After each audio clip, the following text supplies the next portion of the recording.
Hanratty'S Huddle with your host, Terry Hanratty. I am Dave Teromeo.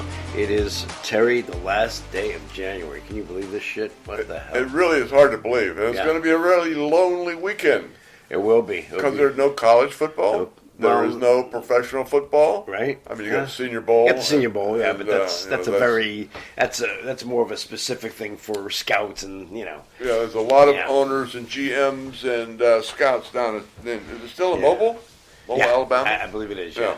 For some reason, they do that in Mobile, and then they do the NFL Combine, probably because it's in the middle, where everybody can get to, of the country, in Indianapolis. Right, and that's some big setting there, I'll tell you. Yeah, because that's where they'll have the Combine, and then they'll have And everybody who doesn't go to that Combine has their own little Combine at their school if they don't want to travel, whatever the mileage is. Their show day, or their whatever they call it. Showcase. Showcase, thank you. And that's sort of weird because you don't want to compete against someone else. I mean, I don't understand that. I mean, I would. Of course, they didn't have that when I was playing. Right. Any kind of.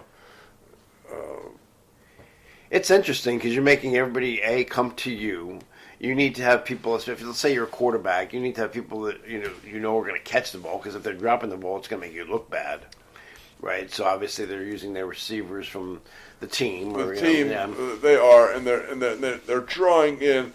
I guess they sort of use that as a little buffer because they're drawing in kids from smaller schools in the area, right? Who wouldn't get invited to go to Indianapolis, but they can go to X university because there's they need some. That's right. That's a different kids that catch the ball and run and whatnot. And I think they did one of those at Yale recently, but I'm really talking about the ones where they just go to see the one person. He's like when they just went out to see Zach quarterback. Wilson.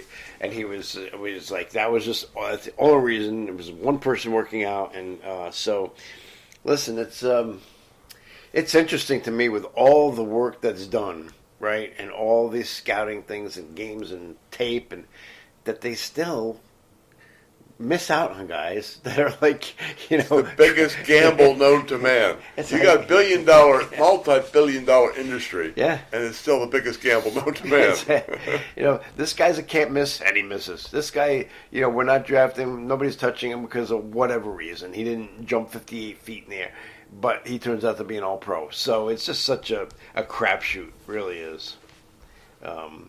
But so with that being said, you're right. No football this week. We have the Super Bowl coming up.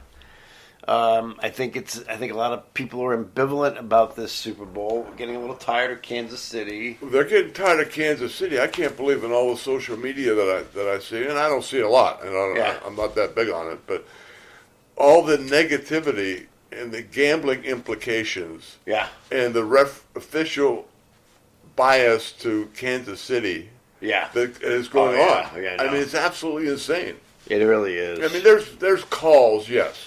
Calls are bad. A couple of calls were bad. And I think they should really, Goodell and the whole crew should take a real long look after the season is over here and sit down and say, okay, what do we need to emphasize? I think they should give coaches more leeway in their flag throwing where they could, argue a call.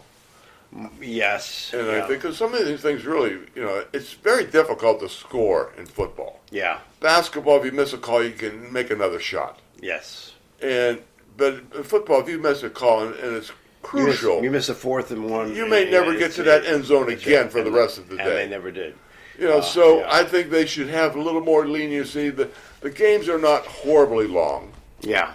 And I think that would really add to to what the fans want to see. They want to see more openness. They want to see I agree. all the calls to be made the right way. And I think they've trended in that way with this instant review thing without the coaches throwing a flag. They're trying to do more videotape stuff.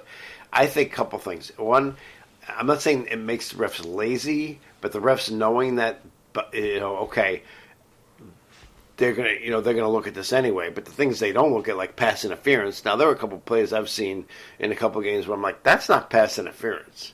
I mean, if you can't let the guy play defense, what are we talking about here? So, and that's something in the Canadian Football League, they can challenge that. You can, I don't, that wasn't pass interference, and they can overturn like a pass interference.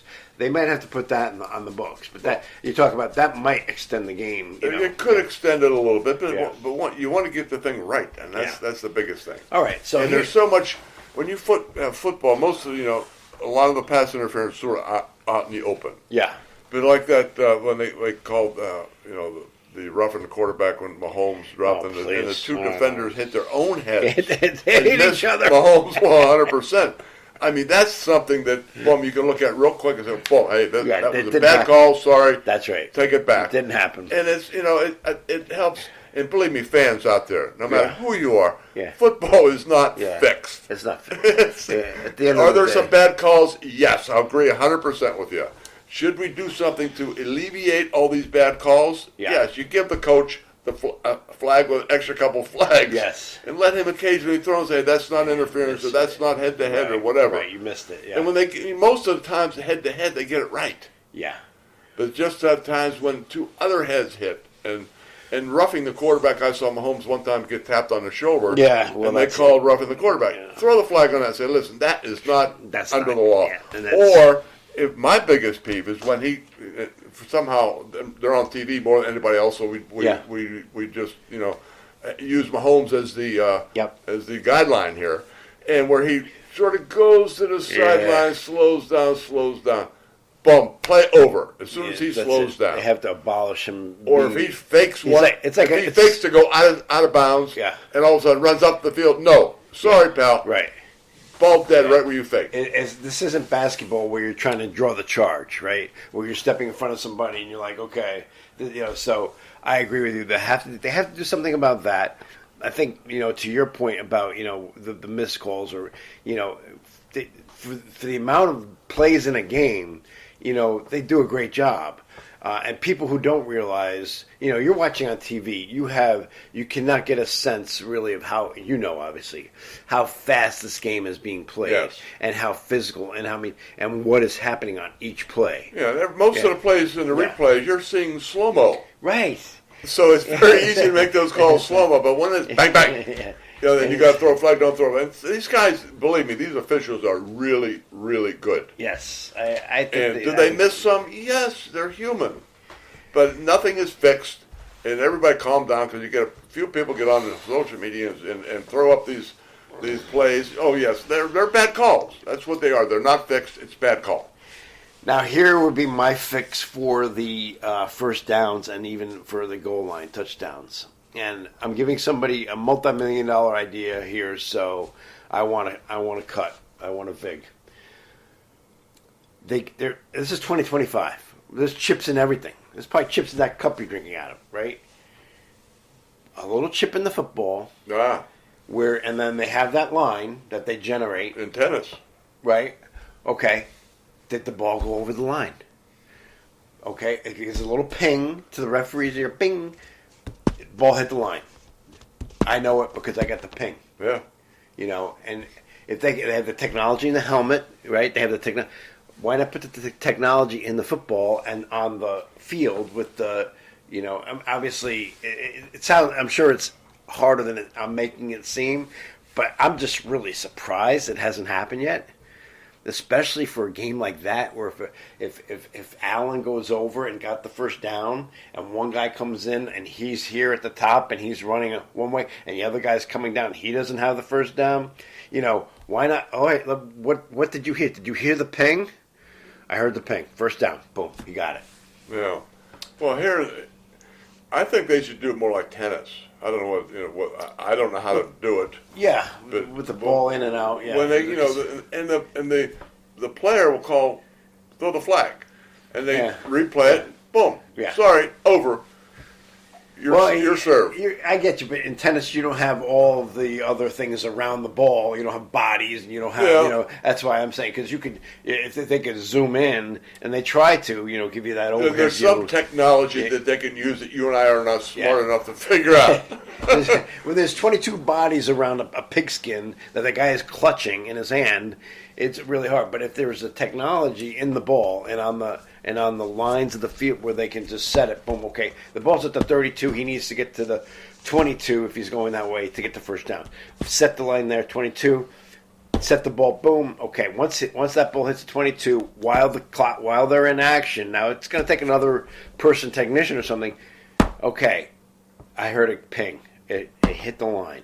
So I don't know. I mean, that would be my answer. Like I said, it's 2025. It's not 1975. Where because everybody thought, me included, yeah, that Allen was over the line.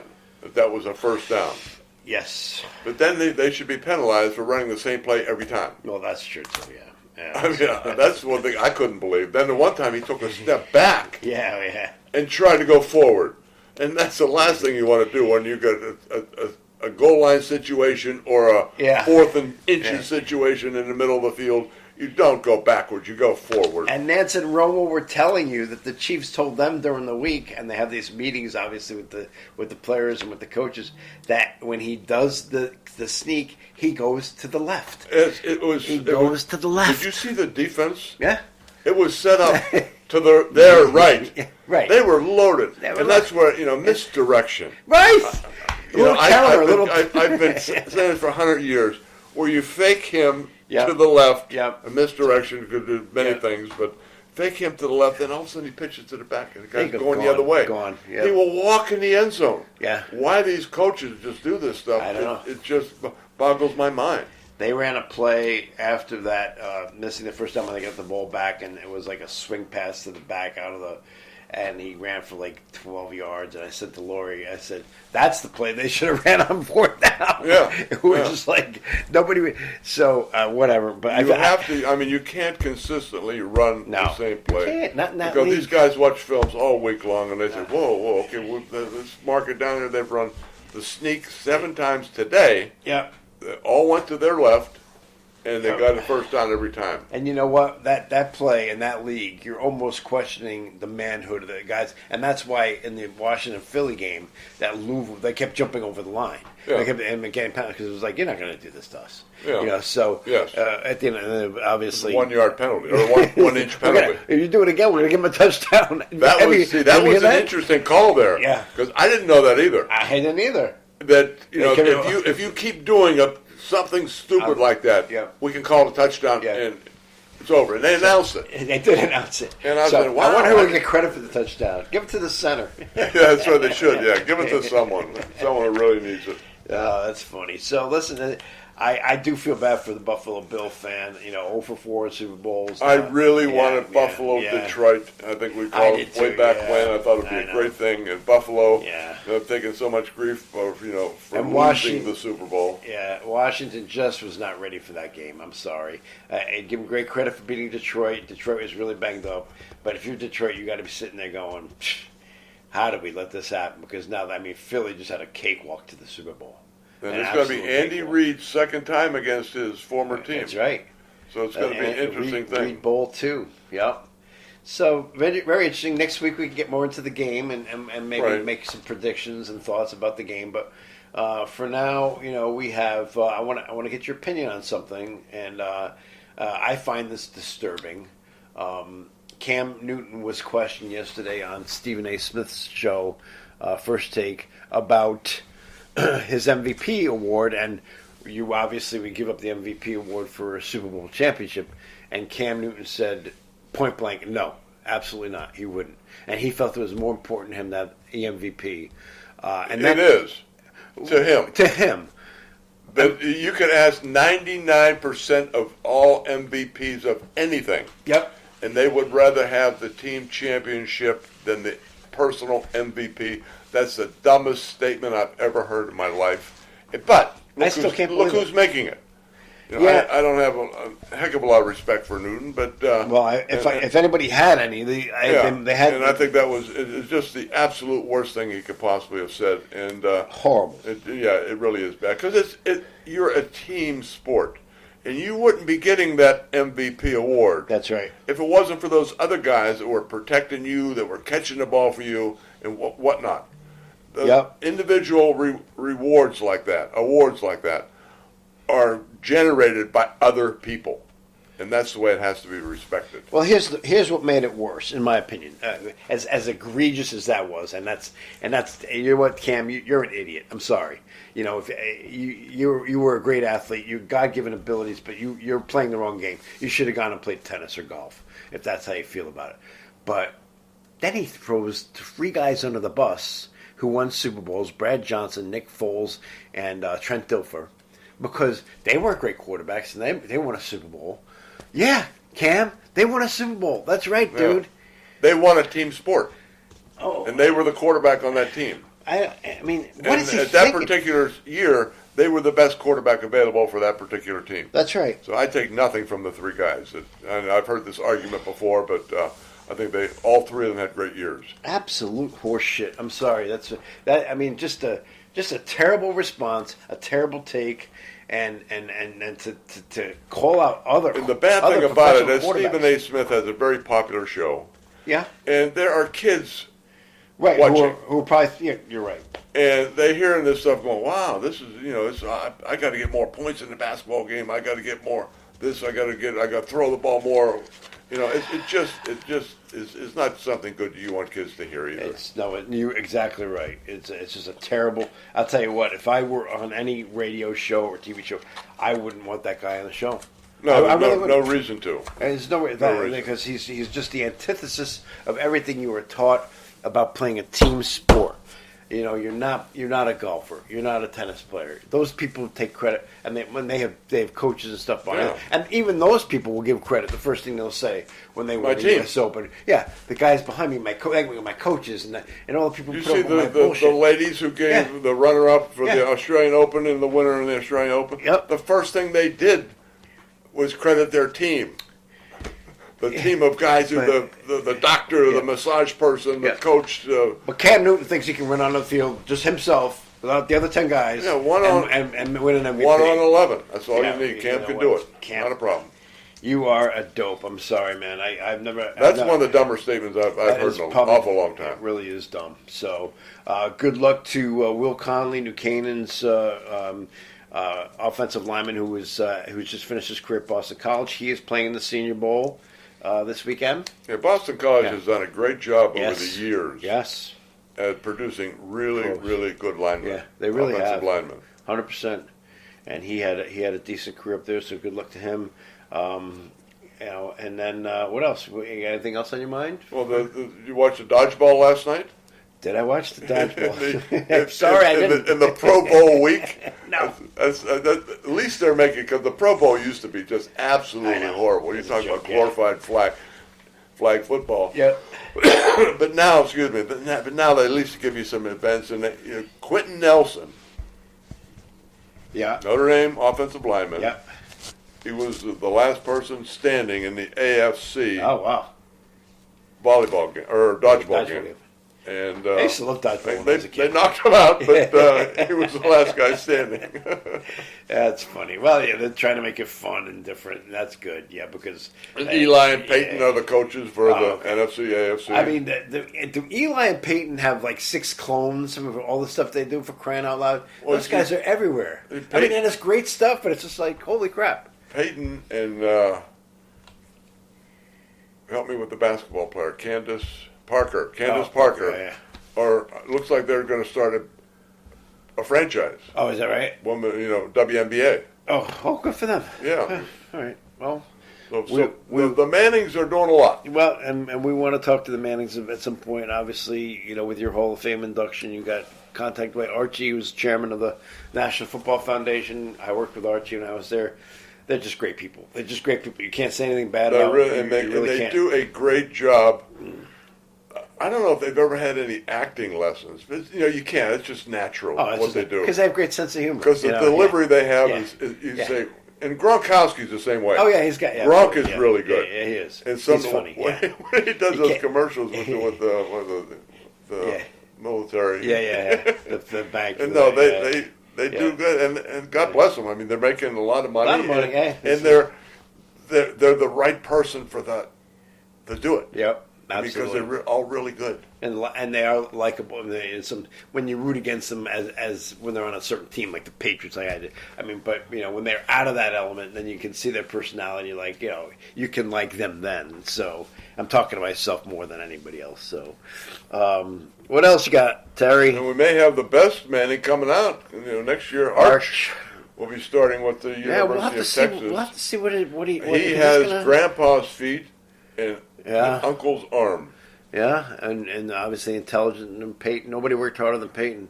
Has studied more and knew more about what he was doing. So if he has all those traits, and by the way, he's Cooper's son, right? We know that. Right. And Archie told me, I think I mentioned this years ago or on the podcast, that Archie said Cooper really was the best athlete of the three of them.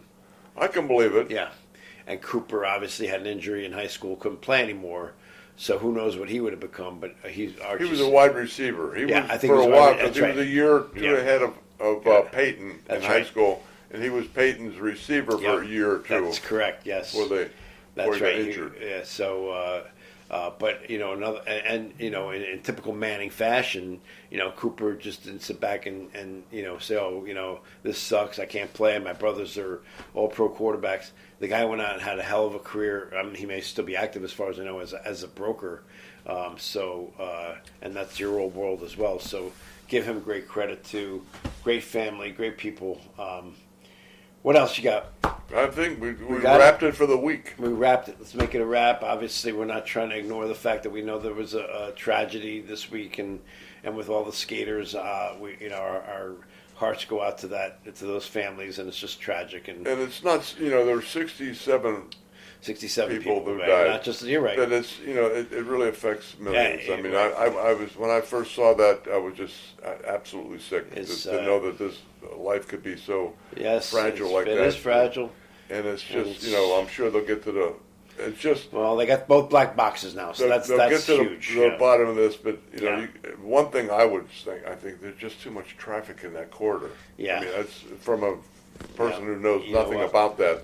You just can't have all these things, all these helicopters and all these airplanes and two airports in that tiny district, tiny Washington D.C. They're gonna have to figure that out. But I'm very sorry, and we're sorry. It's absolutely horrible. All right, my friend. Sorry to end it on a somber note, but we'll pick it up next week, and we will talk Super Bowl.